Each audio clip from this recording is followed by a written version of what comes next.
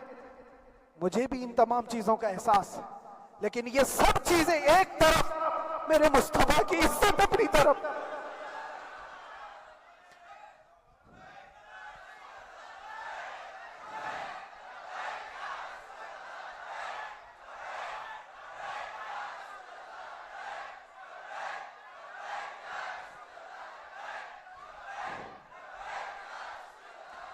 میرے عزیزوں,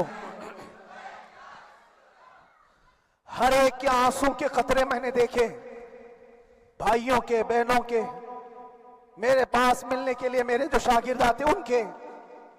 یہ اکثر جب جیل کی دیوار پر آ کر کھڑے ہوتے, ان کی آنکھیں لال, یہ آنسو بہاتے 15 منٹ ملاقات کر کے چلے جاتے. آپ کو کیا اندازہ ہے اندر کے حالات ایک دن 1 سال کے برابر لگنے لگتا ہے. گھٹتے رہتے, لیکن ایک بات کا احساس بار بار ہوتا کہ یہ ساری محبتیں ایک طرف ہے, لیکن ہم جس کے لیے کھڑے ہوئے ہیں اس کی محبت میں کوئی سمجھوتا نہیں, اس کی محبت میں کوئی سمجھوتا نہیں. ایمان اسی کا نام ہے, لا یؤمن احدکم حتی اکون احب الیہ من والدہ وولدہ والناس اجمعین. تم میں سے اس وقت تک کوئی پورا مومن نہیں ہو سکتا جب تک کہ اپنی اولاد, اپنے مال دولت, اپنے ماں باپ, سب سے زیادہ اپنے رسول سے محبت نہ کرے. دعا یہی کرتے رہو جب حضور پاک کا معاملہ آئے تو ساری دنیا ایک طرف ہو جائے. میں نے ایک واقعہ پڑھا تھا اندر ہی, حضرت خالد بن ولید رضی اللہ تعالیٰ ایک قلعے پر اچانک حملہ آور ہوئے تھے. وہ قلعے میں موجود جو دشمنان اسلام تھے ان کی پارٹی چل رہی تھی. بڑے بڑے قالین, صوفے بچھے ہوئے, تشتوں میں قیمتی کھانے رکھے ہوئے تھے. خالد بن ولید کے ساتھ جو لشکر ہے یہ تو وہ غریب صحابہ تھے جو پیون لگے کپڑے پہنتے, ایک کھجور پر پورا دن گزارتے. جب یہ اس قلعے پر حملہ آور ہوئے تو دشمنان اسلام جو تھے وہ مقابلہ کرنے کی ہمت نہ جٹا سکے, بھاگ گئے. سارا مال سب چھوڑ کر بھاگ گئے, بغیر کسی جنگ کے, بغیر کسی قتل قتال کے پورا قلعہ فتح کیا خالد بن ولید. اب سنو, جو صحابہ تھے وہ مال غنیمت جمع کر رہے تھے, کیونکہ یہ عرب کے لوگ ایسے مہنگے قالین نہیں دیکھے تھے, ایسے مہنگے صوفے, اتنی قیمتی غذائیں انہوں نے دیکھی نہیں تھی. سب جمع کرنے لگے. خالد بن ولید نے کہا خبردار, ہاتھ مت لگانا, سب ہٹ جاؤ. سب ہٹ گئے. چند صحابہ کو بلایا, یہ سب جمع کرو, اس کو آگ لگا دو. پورا مال غنیمت جو تھا آگ لگا دیا. تو جو صحابہ تھے وہ کہنے لگے کیا یہ اچھا ہوتا, یہ سب میں آپ تقسیم کر دیتے, یہ بہت قیمتی چیزیں ہیں, عرب میں ہم لے جاتے تو یہ بہت مہنگی چیزیں ہیں. خالد بن ولید نے کیا کہا جانتے ہو؟ کہا اگر تم کو بھی ان تمام چیزوں کی عادت لگ جائے تو تم بھی ویسے ہی بھاگو گے جیسے یہ بھاگے. یہ آج جو ہمارا مقابلہ کرنے کی طاقت نہ لا سکے اور بھاگ گئے, اس کی وجہ یہ ہے کہ وہ عیش پرست ہے. عیاشی ان کے اندر تھی جس کی وجہ سے وہ کھڑے نہ ہو سکے, اور جب یہ عیاشی آئے گی تم کھڑے نہیں ہو سکو گے. آج میں یہی بات دہرانا چاہتا ہوں, جو بہت بڑے چہرے لے کر بیٹھے ہوئے ہوں, وہ سیاسی اثر و رسوخ رکھنے والے بھی,